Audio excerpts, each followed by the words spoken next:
Well, hello. Today's poem was requested by my friend Shom. It is by Philip Larkin and will be the longest I have read so far.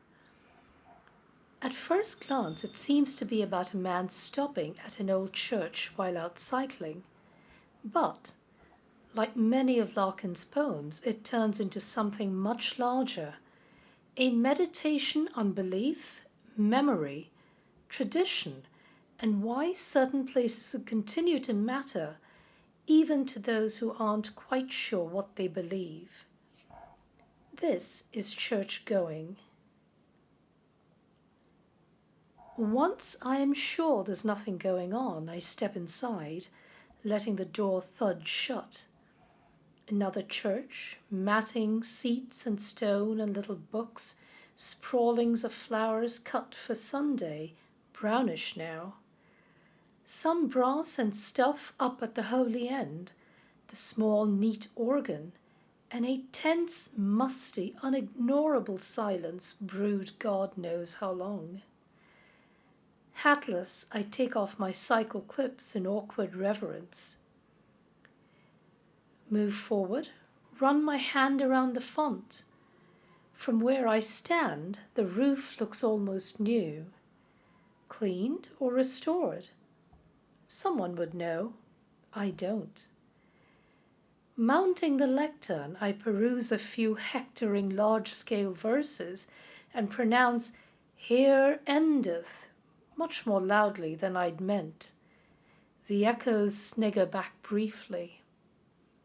Back at the door, I sign the book, donate an Irish sixpence, reflect the place was not worth stopping for.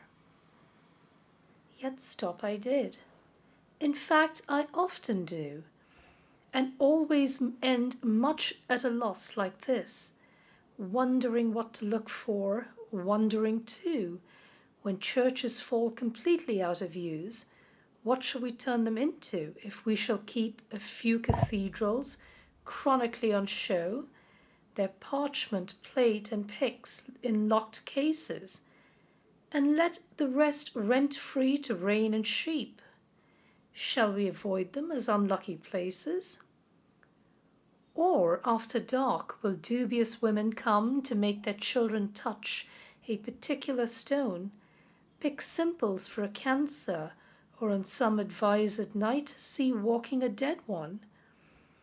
Power of some sort or other will go on, in games and riddles, seemingly at random, but superstition, like belief, must die, and what remains when disbelief has gone?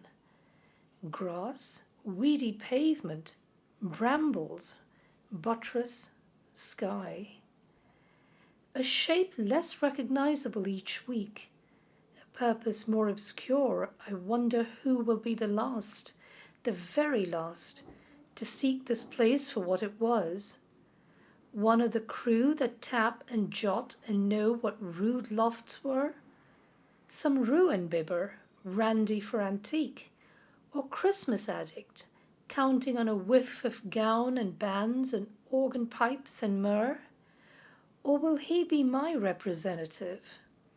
Bored, uninformed, knowing the ghostly silt dispersed, yet tending to this cross of ground through suburb scrub because it held unspilt so long, and equably what sense is found only in separation, marriage and birth and death and thoughts of these for whom was built this special shell? For though I have no idea what this accoutred frowsty barn is worth, it pleases me to stand in silence here. A serious house on serious earth it is, in whose blent air all our compulsions meet, are recognized and robed as destinies.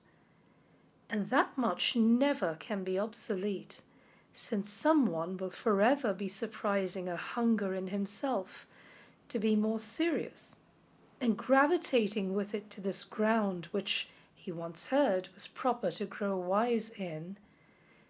If only that so many dead lie around.